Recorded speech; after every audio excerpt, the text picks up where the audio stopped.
యో guys, this is రవణ్. So Veerabhadrudu movie చూడడం జరిగిందండి. I'll give a small review regarding that. First Surya looks గురించి మాట్లాడితే ఇంతవరకు అంత స్టైలిష్గా అంత గ్లామరస్గా సూర్యని ఏ మూవీలో చూపించలేదు. ఫస్ట్ లుకే సూపర్గా దించుతాడు. ఆ మేసం కట్టు కానీ ఆ హెయిర్ కట్ కానీ ఏదైనా సరే.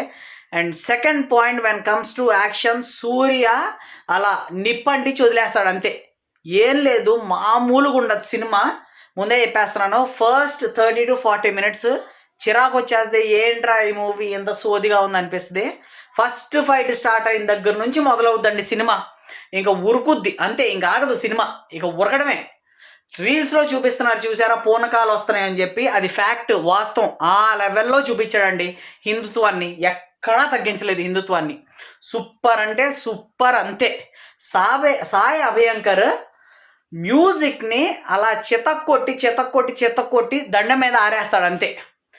ఒక్కొక్కడికి పూనకాలు వస్తాయి ఆ మ్యూజిక్. ఇక నువ్వు ఆ ట్రాన్స్లో కూర్చొని ఉంటావు, సినిమా మొత్తం మీద థియేటర్లో ఆ ట్రాన్స్లోనే కూర్చొని ఉంటావు.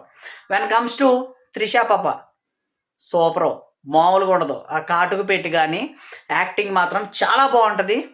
దేవుడి లెవెల్ ఎక్కడా కూడా ఏ విధంగా కూడా తగ్గించలేదు. జమ్మ లేపుతానే ఉంటాడు. You should never this movie in theatres.